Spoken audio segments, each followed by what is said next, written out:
Welcome to Laptop Radio. Today's topic is how each individual can participate in addressing the climate crisis. And we have with us Max Song. He is the founder of Carbonbase. Hello, Max. How are you?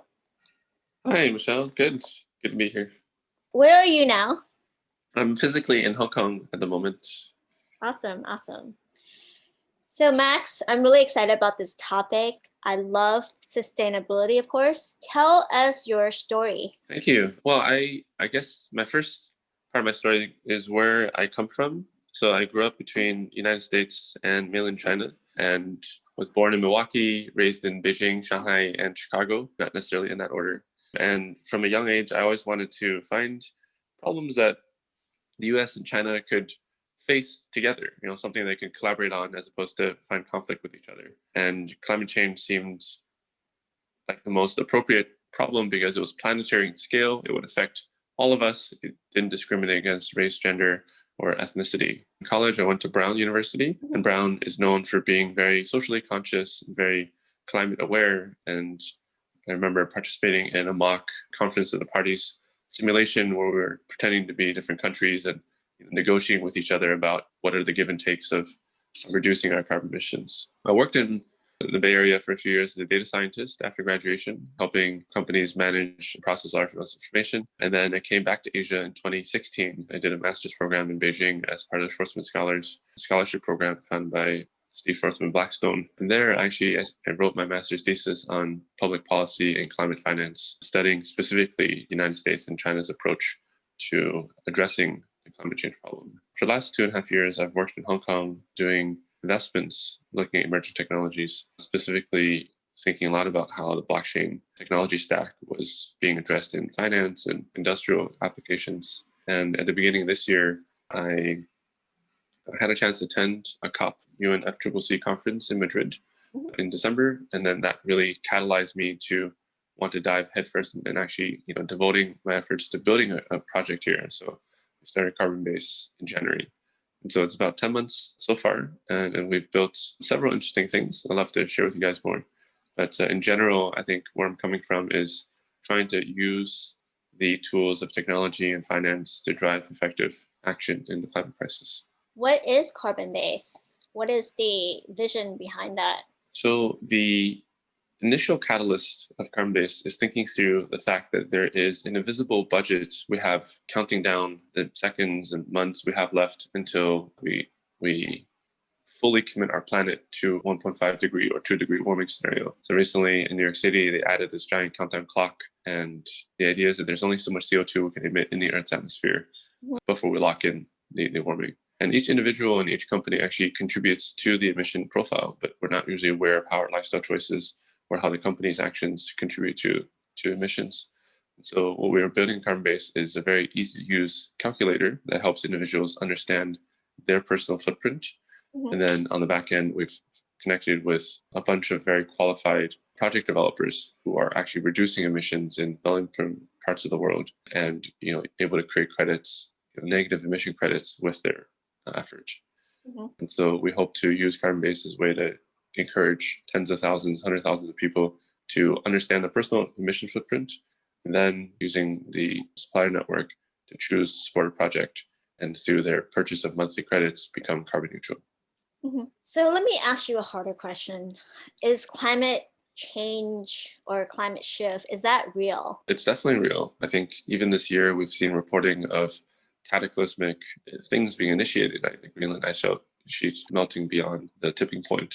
And then recently, there's also a news that large, reservoirs of natural gas was starting to be released in northern parts of Russia. So even, I think, at a micro scale, the number of hurricanes and natural, extreme weather events is increasing in severity over the last few years. So I think it's kind of fascinating. Just one comment here. When I went to COP, even the developing countries of the world, right, the ones in South Africa, the ones in Africa and South America, their leadership and even their regular population was very acutely aware that climate change was happening. But I think in the United States, we still have this question mark around, the actual existence of climate change. And that's been one of the big challenges holding us back. Interesting.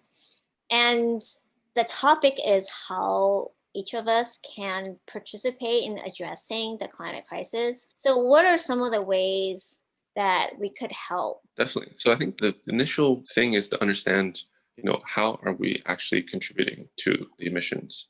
Mhm. There's a very simple arithmetic, which is if every person on the planet became carbon neutral, then we would not have this problem anymore. We would not have the global emissions. But that's going to require like a little bit of work from every person. So Carbonbase hopes to become kind of a companion that helps guide individuals in understanding their personal emission profile, then what are the specific subsections of your lifestyle that creates emissions, Mhm. what are choices you can make that we should reduce them. So I'll give you a very simple example, right? Like in the US, we love to eat beef, right? Like hamburgers is a very significant part of our diet and also our culture. Mhm. But the amount of emissions per kilogram of beef is significantly more than every other type of meat. I think it's roughly around 60 kilograms of CO2 per 1 kg of beef Mhm. versus something like 20 or 30 kg for chicken, and then like maybe 10 or so for vegetables. And I think what we need to do is once we're conscious of the fact that this is the statistics, this is the data, then we can actually try to phase out, right? Or like try to supplement our diet. Similarly for housing and heating, there's a lot of very antiquated ways that we power and heat our homes today. And there's far more efficient ones that can reduce our carbon emissions by 70, 80%. But until we have this awareness of carbon, we won't be able to proactively take steps to address it. What is carbon emissions, and why do we need to care about that though? What is it? Well, CO2 emissions is in some ways a very natural part of the Earth cycle. Right? The plants in the world, they use photosynthesis to take CO2, combine it with water, and make variations of sugar, and that becomes the building blocks of organic life on the planet. Mhm. But a lot of what we're doing now is using the stored energy in these fossil fuels, and through burning them, we're powering our current industrial society. All of the CO2 released in the air is then trapping the heat from the sun Mhm. and causing the temperature to warm up dramatically. So I think in some ways what climate change is about is recognizing that there are certain finite limitations to the way that our society is currently set up. Mhm. And if we just bulldoze ahead, we're going to run into some carrying capacity constraints for the Earth. And climate change and the CO2 budget is a very visible, single number that sort of represents the crisis. But there's Mhm. actually a much larger conversation around like circularity, use of materials. How can we not produce as much waste in order to keep ourselves alive? I think those are related conversations that are happening in the background. But do you think that it's possible for us as humans to not use a lot of stuff so that we could help with the environment? And should we actually care? I mean, is this just a short-term problem, or do you think this would go away? Why should we care now? Well, in the countdown clock that we're looking at, we have 7 years and about 2 months left until we blow past the carbon budget. And once that happens, we're locking in the Earth for 100 to 200 years, maybe more, in terms of the pathway it will be on. And that's a very scary thought. Like, very few times in human history have we reached a moment where the actions we do will have 100, 200-year implications for every Mhm. other life that comes after us. So in terms of urgency, I think that's really urgency. Like we are, as someone once said, we're the first generation to feel the effects of climate change, the last generation to do something, to be able to do something about it. And I really firmly believe that statement. And then in terms of how we should care, I think it's really up to each individual's collective action. That's going to be the catalyzing force for change. Because the companies that want to make this change, they themselves rely on individual uptake of their products in order to stay alive as a business. Mhm. So if individual preferences change dramatically, the companies will have no choice but to adapt and try to create better, more climate neutral offerings. Okay, let's go through one day. So we each have a day, and when we wake up, we do certain things like brush our teeth, go to work or whatnot, go to the park, have bike rides, stay at home now, wear a mask. So those are some of the stuff that we're kind of doing right now. So in a day, what can we do to actually address the crisis? Starting from It's, when we wake up. it's a good question. If we break down the sectors by individual emissions that we're looking at, it really falls into 5 or 6 buckets. Mhm. So respectively, their diet, so how we eat, clothing, and how we dress, Mhm. transportation and how we move around, Mhm. heating, how we sort of choose to heat our homes, and maybe general consumption, like what we buy or we don't buy. Mhm. And I think if we, map out the day, like we have three meals a day, we have, how we get to work, how we actually do our work, and how do we keep the natural environment heated, or in Hong Kong, it's like air conditioning is in heavy use to try to make all the office buildings shows during the workday. Mhm. Some of the stuff we can change. Like I think diet is the most actionable thing that each person can take direct action on. Mhm. And we see that there's many alternative protein companies coming out that's going to try to offer this consumer choice to people. But I think for the other ones, it's a little more challenging. And this is actually the key point of what I'm trying to say with this carbon credit idea. It's that there are certain things that we may not be able to not do, right? Like you have to maybe commute to work, but how you commute, you drive a Prius or you drive a Hummer, and then even if you drive a Prius, like the emission profile there, you still have to take responsibility for it. Mhm. So I think my idea is that similar to having a Netflix subscription or a Spotify subscription, you can have a carbon subscription, and that basically allows you to pay $15-$20 a month, and you essentially become carbon neutral. And then being carbon neutral actually then is equivalent to you taking personal responsibility for the type of emissions you generate. And the idea there is like it's okay to do certain things. Like if you want to buy like an item of clothing, you just have to be aware of the associated environmental cost, right? One of the key conversations we're having right now is that we're talking about a fourth financial statement, right? Similar in parallel to the companies like cash flow, balance sheet, and income statements. There is an environmental accounting that needs to happen. And if everyone is doing this accounting, then the real cost of goods and services will be revealed. And hopefully we will then choose things that are more environmentally sustainable to think as things we buy and consume, and not the ones that are seemingly cheap but actually really terrible for our planet. A couple years ago, I went to different places and they basically put calories on each food that we order, like at Starbucks and other donuts and other places. Should we have a carbon number for stuff that we buy and eat so that we can choose better? 100%. And I think that's precisely, you've hit on the most powerful idea I think that we can use to actually motivate consumer action, which is today, the goods we buy, their real environmental cost is totally invisible. Right? A t-shirt might look like it's cheap for $5, but behind it is $20 of water waste and water pollution and all these other things. So I think what we're in the process of doing is trying to map out the supply chain and increase transparency in how things are made, Yep. and then record that information and be able to surface that all the way to the end consumer. Okay. So a few pilot projects we're doing in Hong Kong are working with these international suppliers and using blockchain to record and capture, right, the different steps of emissions along the way, and then finally be able to produce a QR code for the final product. Awesome. So we're talking about data and generating data for the carbon footprint, do the entire cycle so that the blockchain technology can track that. And then because the data is immutable, so people can't change it, and that data could be identified and then placed onto the product so we could understand and be more conscious of it, or actually visibly, physically see them so we can make better decisions. Exactly. Awesome. Yeah. With the data that you will provide on products and food and cars and transportation and everything that affects us, it seems like it's a big project. Do you need just different partners to actually agree to that as well? Like, how does that process work? I think the biggest part is actually talking to people who run and operate supply chains, Mhm. because they have ultimate say in how that data is being monitored and stored.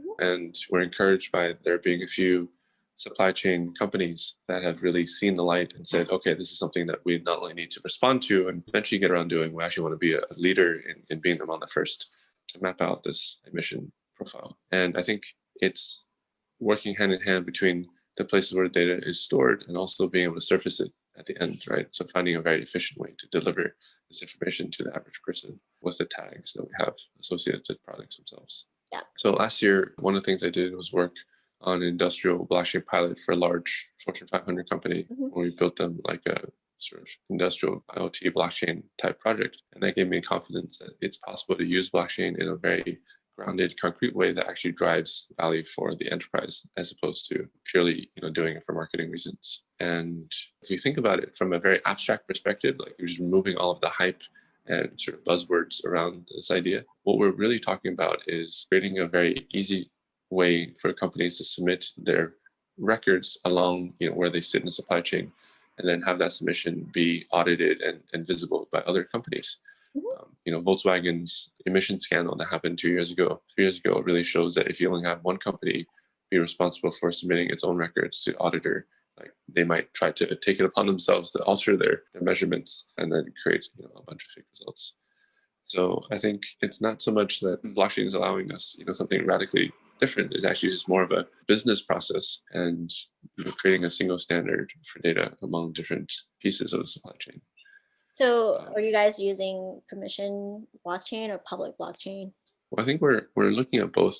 Permission blockchains are appealing because they don't have the associated gas fees.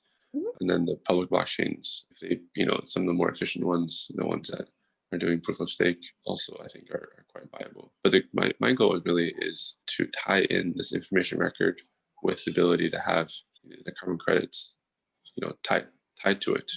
So when you purchase these things, you also are able to account for the carbon price and maybe even pay the carbon price right at the end product. And here is another idea I just want to briefly sketch out for you. So I'm a big believer that the way that carbon credits are created, minted, and transferred actually have very strong similarities with how the functionalities of a blockchain work. So as I've looked more into this industry, there's a task force currently led by Mark Carney, who used to be a central banker of England. He's been appointed special envoy of climate finance, and they're trying to find and define the market structure that's going to allow the carbon markets to be much larger and more institutional. And they've also seen that DLT is a very useful way to represent these credits. Like unlike a lot of the things people talked about for like STOs and other things where there's already an existing process, carbon credits as a whole are fundamentally digital creations. They don't exist. You can't hold a ton of carbon in your hands, and so they mostly exist as numerical calculations. And so I think there's a very strong alignment between how those systems need to work for carbon registries.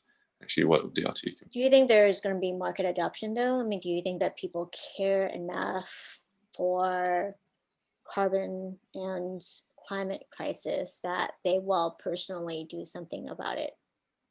I think even the last 3 months, I've seen, my friends watch David Attenborough's new Netflix documentary, and a few other ones have come out, and people are starting to really pay attention to the fact that there's a fundamental climate crisis, imminent upon us. And I would say that the amount of individual stress levels have increased, although they haven't found a clear, meaningful way to do something about it. So we see ourselves as an outlet where if you become carbon neutral, it's actually a pretty good feeling, even though you have to pay money for it. That within your own small sphere of influence, you've now not become part of the problem. Like you're not part of the denominator anymore, you're part of the numerator. So I think that's a very empowering feeling. And then the second thing is I believe that if we're fundamentally able to do this, it would rely on our ability to create financial and reward incentives for individuals. It's not enough just to tell them and make them feel guilty about their contribution. We need to find models where individuals can participate and actually make money while helping solve climate change. Then we're going to see hundreds of millions of people adopt it. And one of the ideas that have come up through our own journey is actually the idea of a crowd equity financing model for carbon reduction projects. So let's sketch it out for you. Google, Microsoft, Apple, and many other U.S. leaders in technology are starting to make climate neutral pledges, which means that they are going to buy on a yearly basis a bunch of carbon credits in order to offset their commercial activity. These credits have to come from somewhere, and the cool thing about these credit economy is that it actually comes from people who are doing a physical project in a part of the world, most of the times helping actually the local community and increasing local GDP. And then finally, the credits get created in recognition of their work, and then Microsoft buys them. So a lot of the times, these credit profit developers, they're using their own savings and financing to basically do the initial step in order to get the credits created. And what we want to do is actually allow individuals to invest $1,000 into such a project. 1,000 individuals would be $1 million. And when the credits are created and then later bought by a company, the company can pay a slight premium, and that premium then gets paid out as dividends to people. Mhm. So today, because of the global financial situation, like interest rates are basically zero. You put your money in a bank, it's giving you 0.1% return per year. If you do the crowd equity financing model for carbon credits, are rough calculations that you can make maybe 5 to 7% per year, which is way better than just allowing money to sit in, Wells Fargo. And in the meantime, you have confidence that your money is being used to actually do something useful in reducing emissions. Awesome. With Carbonbase, do you guys have a product yet? Yeah, so our website is carbonbase.co, Mhm. and the site is live. We have people starting to pay us these monthly subscriptions in order to become carbon neutral. And what we've also done is taken care in making these profile accounts. So individuals who become carbon neutral have this digital record. They can show their friends and family and say, look, I've been carbon neutral for 45 days. Why don't you do it as well? And so we really want to celebrate the individual's contributions here. So once you become a subscriber, how does that work? I would log my activities and it would kind of tell me what my emissions are. So today we're starting out with a survey to give you an annual baseline. So you take a 3-minute survey and we can tell you how many tons of CO2 you're probably emitting on a yearly basis. And then we build a monthly subscription plan. So you can choose to pay somewhere between $10 to $20 a month, and you would be buying credits that relate to your footprint. Coming up, we're starting to build more granular tracking apps, ones that can tie into your credit card consumption or your other daily activities, and try to make it on a daily basis a thing that you can input data into and get more accurate readings from. And then finally, we've signed up a bunch of eco-friendly brands, products, and experiences. And so for people who are carbon neutral, it's almost kind of like joining a gym membership. And so you get to receive cool discounts and rewards and free experiences from the eco-friendly companies. Awesome. So you basically are creating a community where if you're a subscriber, you get data all about your carbon and then you also get rewards and the community can kind of help each other, encourage each other to be conscious. Yeah, and one of the key things I found is that people who are environmentally conscious usually find themselves in pockets, right? Their friends may not care as much about it as they do, and so it's sometimes a very lonely experience to try to care so much. And so we hope to use the tools of the internet to build this international online group, and so people can feel reassured that there's many other people out there who also are putting in effort. And you can change lifestyle tips. How do you actually, you know, remodel your life so you don't actually generate as much waste as you used to.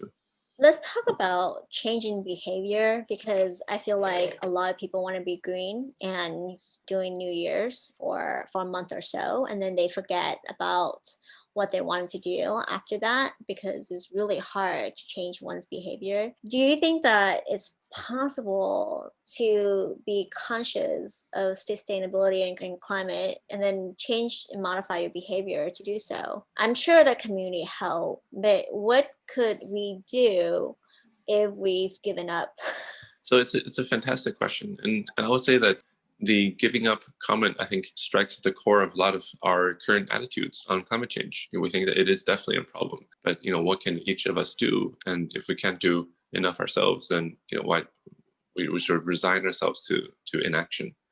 So I would say it's really important to find very, very concrete things you can do in your local household. I saw a beautiful picture the other day which says, be an imperfect vegan, be an imperfect zero waste practitioner, be an imperfect consumer. But the very fact that we're starting to do something is very empowering. It's not about switching your diet completely into a very alien feeling and feeling frustrated with what you can eat. It's much more about taking time to be conscious of the choices we make. And I think COVID here is a double-edged sword. It's really hurt the economy and put a lot of people out of jobs. It hurt a lot of people's health as well. But at the same time, it's forced us to take a closer examination of our local environment. We realized actually we don't need to buy as much things as we thought we did in order to be happy. Like, a lot of happiness just comes from being able to spend time with quality friends and family. So I think as we head into the New Year, as we head into Christmas, instead of buying a gift for your friends, maybe you should buy them a carbon neutrality like certificate and use that as a way to demonstrate your consideration of them, but also demonstrate that's not about the material things that matter. It's about sort of all of us coming together and trying to do something positive for the planet we live on. Yeah. I have had Christmases where we make gifts or gift an experience or something that doesn't require a lot of materials. And I think over time, I find that it's just actually better not to have a lot of things because you don't have to take care of it and lug them around. Exactly. I mean, there's a great quote that says, "The things we own end up owning us." So, Yeah, I met Max actually going to Burning Man and the other year, and I remember that at Burning Man there was a statue of balloons actually at the bottom and a human on top. So it just seems like the boy the statue is not going anywhere because he has a lot of things just holding him down. And those balloons represent a lot of our baggages, whether it's physical or emotional. And the things that pull us down so we cannot be free. yeah, exactly. And I think Burning Man itself is a very, interesting exploration. It's rewarding people who create experiences for others as opposed to, people who own a lot of material wealth, or material things. Mhm. And some of my most magical moments in Burning Man were completely free. And so I think that entire rewiring of how we think about what the economies can be built on, I think we're starting to think very seriously about the experience economy. And I think that's going to actually be much larger and more meaningful than the material goods economy. Mhm. I agree with you. Is there anything that you wanted to share that I have not asked you? One idea that I've been thinking a lot about as we've gone to COVID, and also thinking about the futures of consumption, is around the virtual reality worlds that we will create in the future. It's been popularized by like films like Ready Player One, but I kind of believe that for the developing parts of the world, people who are currently in Southeast Asia and South Asia and South America, global South, they all aspire to having better lives. They see what's happening on television in Hollywood. But if they lived like the average American does, like, we need 3 or 4 more planets in order to satisfy that level of material consumption. And we only have one.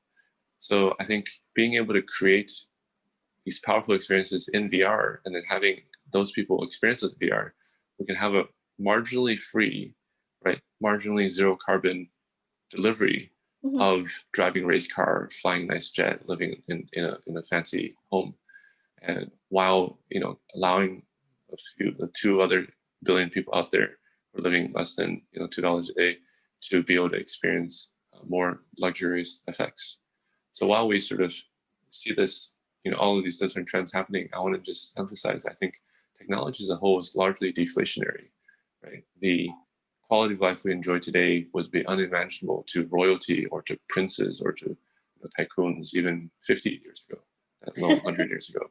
And the fact that we're here able to coordinate and talk and exchange ideas and learn from each other over internet across corners of the planet, right, for free, Mhm. roughly, it's just a testament to that. Yeah, and I think over the years I've been traveling, even before blockchain or my involvement in blockchain. I found that like I've been to Fiji and generally the people were really happy there. I've been to Bora Bora, Tahiti, and people were really happy there. I like Paso Robles because people don't talk about stock and startups and people are really happy there, and it's not because they have a lot of money. Sometimes it's a mentality or attitude, and I think sometimes when you have too much money, you worry about your money and protection of those money. So you might not have that peace of mind. So I think technology has really helped folks really experience activities without having to experience the bad stuff or the more Hmm. worrisome stuff that certain wealthy people may experience. And I think that's good. I Yeah, 100% agree. And I think that at the end of your life, like, you don't get to take your wealth with you. So a lot of it is about how you enjoy your time, while you're still here on the planet. And if there's ways to have enriching, transformative experiences and conversations with friends and loved ones, that's worth way more than gold or silver. Mhm. No, I agree with you. And what is one piece of advice that you would like to share with the community? Yeah, well, I think for all the listeners out there who may be worrying about climate change in a very like doomsday scenario, I would actually encourage you to find very concrete things you can do today, either by starting to understand how your emissions work, to looking at your own life and where you can take positive action. Because I think the smallest actions, snowball, and then you'll find many other people around you who care about the same thing. Where can people find you or find the company? If you Google Carbonbase, like based on carbon, you'll find us as a website. And then my name is Max Song. I'm on LinkedIn and Facebook and other social media handles. So if you want to send me an email, it's just max@carbonbase.co. Awesome. Thank you, Max. Thank you so much, Michelle. It's been a Bye-bye. pleasure talking to you. Yeah, it's Bye. awesome. I'm really excited about this. Bye-bye.